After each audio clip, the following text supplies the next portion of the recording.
6 మ్యాచ్లు 2 సిరీస్లు భారత క్రికెట్లో నెలకొన్న ఎన్నో ప్రశ్నలకు సమాధానమిచ్చాయి.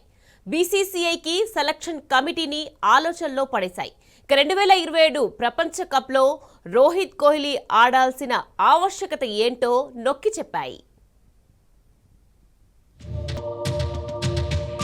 ఒకరు అగ్ని, మరొకరు వాయువు. అగ్నికి వాయువు తోడైతే ఎవరైనా ఆపగలరా? అందుకే భారత్ క్రికెట్ ఫ్యాన్స్ ఇప్పుడు దమ్ముంటే రోకో అంటూ ఏకంగా బీసీసీఐకే సవాల్ విసురుతున్నారు. గత కొంతకాలంగా భారత్ క్రికెట్ లో విచిత్రమైన పరిణామాలు జరుగుతున్నాయి. క్రికెట్ లో రాజకీయ జోక్యం పెరిగిందని బహిరంగంగానే విమర్శలు వెల్లువెత్తుతున్నాయి. అసలు కోహ్లీ, రోహిత్లను బలవంతంగా క్రికెట్ కు దూరం చేస్తున్న అనుమానాలకు బోర్డు వ్యవహార శైలి బలాన్నిచ్చింది. ముఖ్యంగా గౌతమ్ గంభీర్ కోచ్ గా వచ్చిన తర్వాత అనూహ్య పరిణామాలు చోటు చేసుకుంటున్నాయి. ఈ క్రమంలో ఇప్పటికే టెస్టు ఫార్మాట్ కు కోహ్లీ, రోహిత్ వీడ్కోలు పలికారు. అనంతరం టెస్టుల్లో టీమిండియా దారుణమైన ప్రదర్శన కనబరిచింది. ముఖ్యంగా గంభీర్ హెడ్ కోచ్ గా ఎంపికైన తర్వాత సొంత గడ్డపైనే దారుణమైన పరాజయాలు మూటగట్టుకుంది. సొంత గడ్డపై తిరుగులేని జట్టుగా పేరుగాంచిన భారత్ ను New Zealand, south Africa white wash చేశాయి. ఈ నేపథ్యంలో ఇప్పుడు అందరి చర్చ రాబోయే వన్డే వరల్డ్ కప్ పైనే నెలకొంది. వన్డే ఫార్మాట్ లోనూ కోహ్లీ, రోహిత్ కు పొగబెడుతున్నట్లు విమర్శలు వెల్లువెత్తుతున్నాయి. ఈ పరిస్థితుల్లో వరుసగా 2 సిరీస్ లో ఇండియన్ క్రికెట్ లో పెద్ద చర్చకు దారితీశాయి. ఆస్ట్రేలియా గడ్డపై జరిగిన 3 వన్డేల సిరీస్, ఆ తర్వాత తాజాగా సౌత్ ఆఫ్రికాతో సొంత గడ్డపై జరిగిన వన్డే సిరీస్, ఆసీస్ పై ఓడిన భారత్ సఫారీ జట్టుపై గెలిచింది. సిరీస్ ఫలితాలు ఎలా ఉన్నప్పటికీ ఈ 2 సిరీస్లు ఒక్క విషయాన్ని గట్టిగా చెప్పాయి. రోకో ఉంటే జట్టు ఎలా ఉంటుంది, లేకుంటే ఎలా ఉంటుంది అనే విషయం మాత్రం క్లియర్ గా తెలిసిపోయింది. ఆసీస్, సౌత్ ఆఫ్రికాతో జరిగిన ఈ 2 సిరీస్ లో గణాంకాలు ఒక్కసారి పరిశీలిస్తే రోహిత్, కోహ్లీ ఎంత అద్భుతమైన ఫామ్ లో ఉన్నారో తెలుస్తుంది.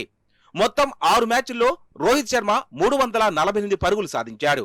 1 సెంచరీ, 2 హాఫ్ సెంచరీలతో సత్తా చాటాడు. ఇక విరాట్ కోహ్లీ 6 మ్యాచ్ల్లో 2 సెంచరీలు, 2 హాఫ్ సెంచరీలతో 376 పరుగులతో చెలరేగాడు.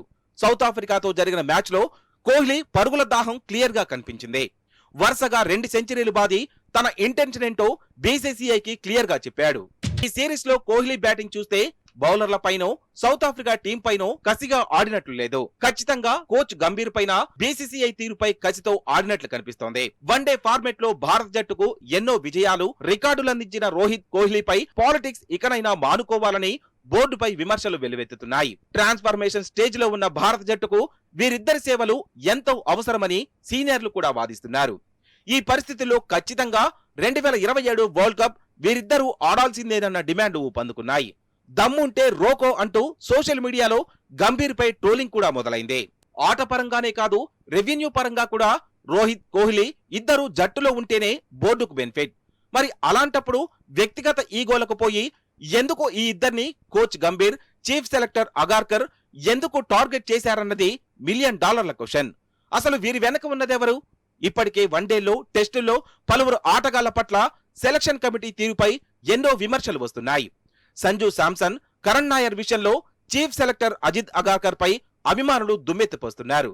ఇప్పటికైనా రోహిత్, కోహ్లీ విషయంలో బోర్డుతో పాటు సెలక్షన్ కమిటీ తీరు మారాల్సిందేనని ఫ్యాన్స్ డిమాండ్ చేస్తున్నారు. ఎన్నో ప్రశ్నలు, ఎన్నో కుట్రలు. వీటన్నిటికీ రోహిత్, కోహ్లీ తమ బ్యాట్ తోనే సమాధానం చెప్పారు.